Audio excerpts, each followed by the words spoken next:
Monsieur le Président, prenant en compte le champ d'application et le caractère familier de la motion soumise à l'attention de cette Chambre, il est de mon devoir d'étayer les concepts compris tant dans sa trame rédactionnelle que dans ses attributs sous-jacents.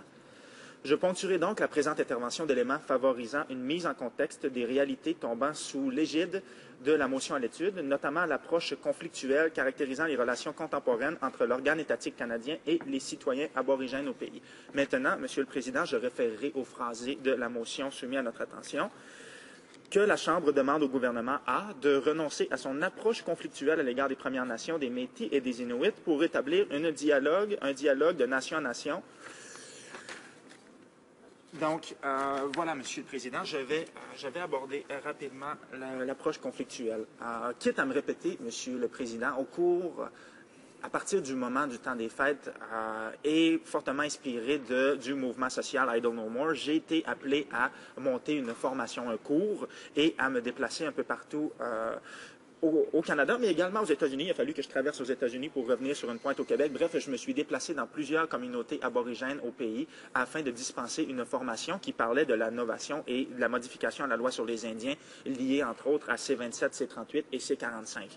Et lors de l'introduction de ce cours-là, je me fais un point d'honneur d'indiquer que les interventions de plusieurs intervenants et plusieurs ministres laisse présager que l'affirmation identitaire des Premières Nations au pays est perçue à titre de frein à l'expansion économique. Et ça, c'est partagé par plusieurs autres intervenants, et ça découle, entre autres, de plusieurs speeches en cette Chambre, et certaines ministres ont été cités sur cette question. Maintenant, il est vrai, Monsieur le Président, que si on jette un œil il y a une certaine corrélation associée entre l'affirmation identitaire et les mesures assertives mises de l'avant par des communautés aborigènes au pays et la chute dramatique de la valeur en bourse de certaines entités corporatives. Maintenant, on pourrait dire que la relation est assez simple, mais c'est beaucoup plus complexe que ça, parce que s'il y a une chute dramatique, c'est bien sûr qu'il y a eu du laxisme et il y a eu des lacunes quant à la responsabilité sociale corporative qui incombait à une entité donnée, et c'est la raison pour laquelle cette affirmation identitaire-là mine à la valeur en bourse. Donc, d'une certaine manière, cette prémisse-là est faussée, puisque ce n'est pas l'affirmation identitaire comme telle aborigène qui est un frein à l'expansion économique, mais bien sûr l'absence de transparence et les malversations économiques telles qu'elles s'observent dans des régions éloignées. Maintenant, le gouvernement canadien s'efforce, les gouvernements successifs, les autres partis qui étaient là auparavant, se sont efforcés au cours des années de mettre les Indiens en boîte, si vous me permettez l'expression, Monsieur le Président, c'est-à-dire qu'on a tenté de circonscrire et de limiter le champ d'action et l'affirmation identitaire et l'affirmation sociale, culturelle et économique des Premières Nations, afin justement de fournir cette assurance-là ou cette tranquillité d'esprit aux entités économiques. C'est d'ailleurs beaucoup plus prononcé avec ce gouvernement-ci qui va mettre de l'avant un agenda qui est corporatiste, un agenda qui favorise d'abord et avant tout l'extraction des ressources naturelles à titre de moteur économique et à titre d'élément de développement économique au pays. Donc, je voulais simplement indiquer, je ne tomberai pas, Monsieur le Président, et je devrais techniquement parler du choc des nationalismes tel qu'il s'aperçoit au Québec, parce que c'est une situation confrontationnelle, conflictuelle également, mais c'est une autre paire de manches, et j'adresserai cette situation aux intervenants et aux acteurs concernés en temps et lieu. Voilà. Cet état de fait ouvre la voie aux constatations propres à l'aspect sélectif et préférentiel caractérisant les rapports devant s'observer entre les collectivités aborigènes et le gouvernement canadien en 2013. Dans le cas cerné par la motion à l'étude, il apparaît en effet que la revendication territoriale globale visée n'a fait l'objet d'aucune réponse depuis 1991. C'est loin d'être un cas isolé, Monsieur le Président. Je vous donne quelques exemples concrets dans quelques secondes. Cette absence d'échange entre les intervenants n'est malheureusement que le reflet d'une réalité transposable à nombre de dossiers aborigènes contentieux au pays. Maintenant, ce qu'on pourrait reprocher aux différents gouvernements successifs, mais de façon plus précise à ce gouvernement-ci, Monsieur le Président, c'est que l'on fait du cherry picking, c'est-à-dire que les conservateurs vont choisir leurs intervenants et leurs interlocuteurs. Et à certains égards, et ce n'est pas une situation qui est si répandue, mais tout de même, c'est assez problématique pour que je le soumette aujourd'hui. Il y a quelques organismes de gestion communautaire, des conseils de bande, qui sont en vérité des gouvernements fantoches, Monsieur le Président, c'est-à-dire qu'il y a des pions qui ont été sélectionnés et hand-picked, cherry-picked par les conservateurs et qui ont été mis en place dans des communautés stratégiques spécialement pour favoriser et se montrer assez favorable aux politiques qui ont été mises de l'avant. Ce n'est pas nécessairement généralisé, mais c'est assez présent pour que je le mentionne aujourd'hui. Donc, on tente à ce moment-là de faire de l'ingérence dans la politique tribale et on a choisi des interlocuteurs. Et c'est la raison également pour laquelle, Monsieur le Président, il y a certaines communautés qui se sont montrées assez vocales, assez solides et qui ont des assises sur le plan social, sur le plan économique et sur le plan culturel, des assises tellement solides que l'apport et les transferts fédéraux peuvent sembler marginaux et donc ces gens-là sont plus autonomes et assez étrangement, le gouvernement actuel va tout simplement choisir d'ignorer, un peu comme cette situation qui stagne depuis 1991, eh bien, il y a des communautés qui sont tout simplement éloignées et qui sont tout simplement ignorées parce qu'elles sont trop solides et qu'elles ont mis des mesures assertives de l'avant qui déplaient fortement à ce gouvernement qui, d'abord et avant tout, veut avoir des bons Indiens serviles, dociles, conciliants et bref, facilement manipulable, hein, comme un maître de marionnette qui veut faire danser quelques individus sur une planche. Eh bien, et si j'avance cet état de fait, Monsieur le Président, c'est que j'ai pu constater au cours des dernières années qu'assez étrangement, je finissais souvent sur le trottoir dans les grandes rencontres avec des communautés en particulier. Je reprends un exemple et je vais continuer de marteler jusqu'à la fin de mon mandat, Monsieur le Président. Il y avait une rencontre qui se voulait historique et qui s'est tenue en janvier 2012 et à laquelle étaient conviés plusieurs communautés, plusieurs représentants de communautés, mais pas toutes les communautés. Hein? On se voulait inclusif et on voulait établir une nouvelle relation avec les Premières Nations. Mais moi, en tout cas, j'ai été escorté par les agents de renseignement et on m'a presque foutu un pied au cul, si vous me permettez l'expression, Monsieur le Président. Mais je me suis rendu compte, une fois sur le trottoir, que j'étais en très bonne compagnie. Il y avait des représentants de compagnies, il y avait des représentants de plusieurs nations qui ont terminé également sur le trottoir et qui étaient jugés indésirables. Donc, so much for the inclusive aspect of this new relationship.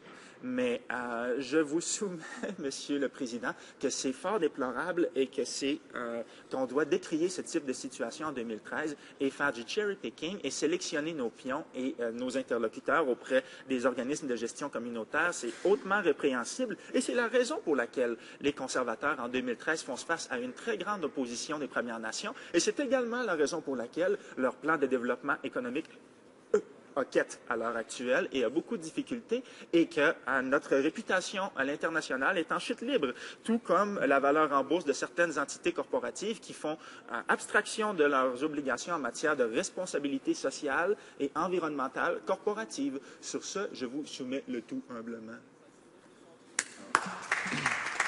Questions and comments. Questions and commentaires. The honourable member for Nanaimo, Cowichan.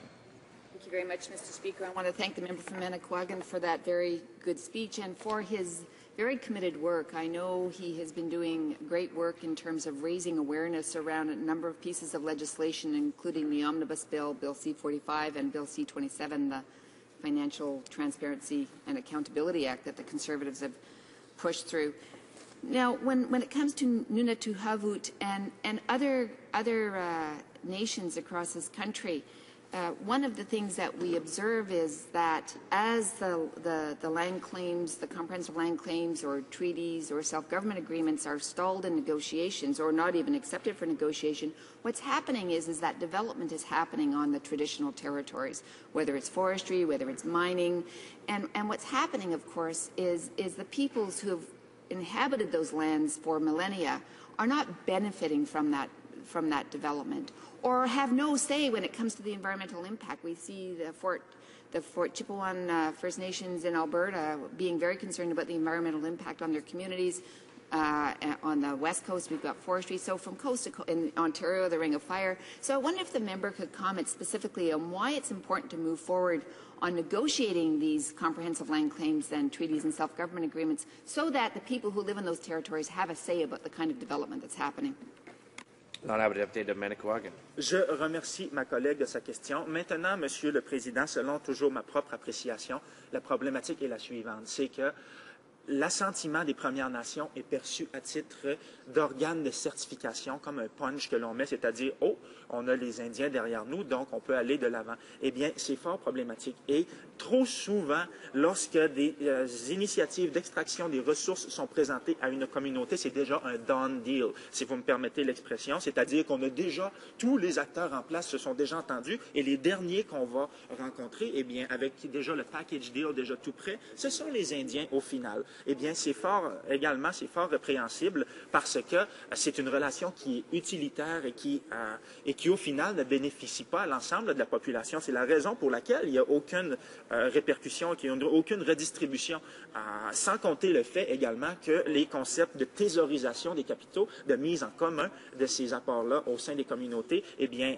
c'est plus ou moins mis de l'avant et il n'y a aucune formation qui est prodiguée également aux communautés qui, techniquement, devraient bénéficier de ces initiatives d'extraction des ressources, mais qui ne disposent pas nécessairement et de tous les effectifs et de toute la connaissance et l'expertise nécessaires à faire fructifier ces revenus autonomes. Maintenant, il faut comprendre également que le gouvernement canadien, avec la relation fiduciaire qui lui incombe, se doit de s'assurer que les Premières Nations, que les communautés sont en pleine mesure de tirer le maximum de bénéfices de ces initiatives-là, mais la volonté n'est pas au rendez-vous, Monsieur le Président.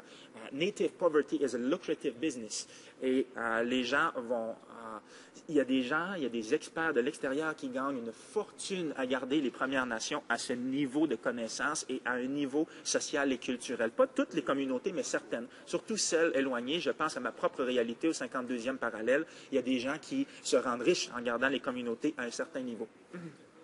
Comments, questions, et commentaires. The honourable member for Timmins, James Bay. Thank you, Mr. Speaker. I got such great respect for my honourable colleague, and I'd like to ask him about the issue of treaty implementation in terms of Bill C-45 and what's been raised from the grassroots and their anger in the response to this government's decision to slash environmental protections on the rivers and the lakes across First Nation territory, to treat First Nations lands as though it's some kind of colonial land that they can take and they can do what they want without the consultation of the people involved, damaging the rights of future generations. I'd like to ask him about the response that we're seeing across First Nation communities to stand up and defend the right to be consulted and to be heard, because it still remains, under treaty or not under treaty, lands that they have rights to.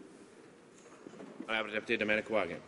Maintenant, Monsieur le Président, la portée même du concept ou de l'idée de consultation, et ça fait l'objet de tergiversation, ça fait l'objet de confrontation à l'heure actuelle. Vous savez, c'en est un d'actualité et on aborde cette notion-là sur une base quotidienne dans ma pratique. Maintenant, moi, ce que je vous indique, Monsieur le Président, c'est que la consultation par la force des choses, ça implique nécessairement une prise en compte des interventions et une prise en compte des positions exprimées par les divers intervenants, et ça implique également la recherche de l'assentiment de la population au sein de la population en général, et non, je prends toujours pour mon propre exemple, et non 9 individus dans un conseil de bande.